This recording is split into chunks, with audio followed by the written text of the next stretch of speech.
Bienvenue à la communauté d'études quotidiennes de la Bible. Nous nous retrouvons ensemble pour la leçon 10 des jeunes qui a pour titre les gardiens de la flamme. Aujourd'hui, on nous dit une victoire sanglante.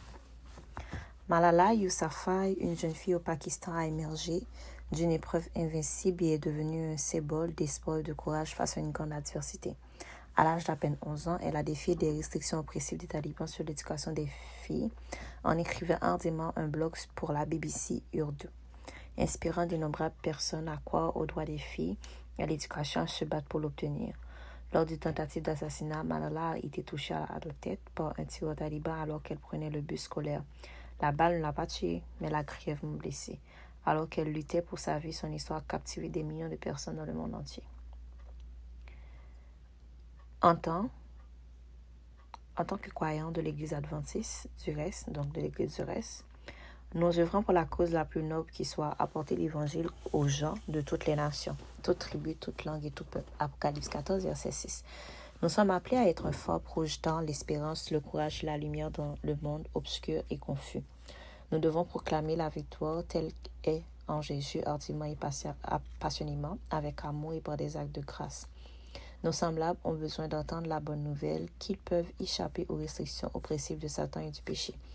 Ils ont besoin de savoir que maintenant le salut est arrivé et la puissance et le règne de Dieu et l'autorité de son Christ, car il a précipité l'accusateur de nos frères. Apocalypse 12, verset 10. Satan est un ennemi vaincu. Qu'il en soit conscient ou non, chaque être humain aspire à la plénitude, à la paix, à la liberté, à la guérison, à l'espérance et à la victoire sur tout le péché en fait. Tout ça et bien plus encore se trouve en Jésus-Christ. Il a remporté la victoire ultime sur le péché par sa mort, sur la croix il a scellé par sa résurrection. C'est par la foi dans le sang de l'agneau que sa victoire devient la nôtre. Le salut de Dieu n'est possible que parce que Jésus est mort à notre place. Le sang de l'agneau révèle l'amour indescriptible de Dieu.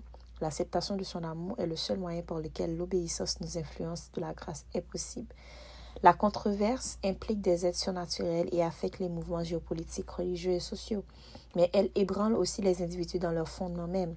Cette expérience personnelle du triomphe du Christ dans nos vies ne doit pas rester cachée. Nous devons raconter nos histoires. Nos témoignages de victoire et d'espérance en Jésus doivent être partagés au près et au loin. À la lumière de la croix, Satan est impuissant.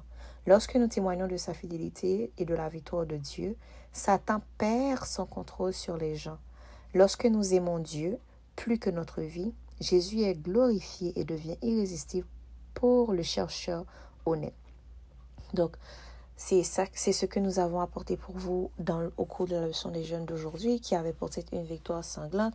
Nous vous rappelons que c'est les gardiens de la flamme, leçon 10, que vous écoutez cette leçon à la communauté d'études quotidiennes de la Bible.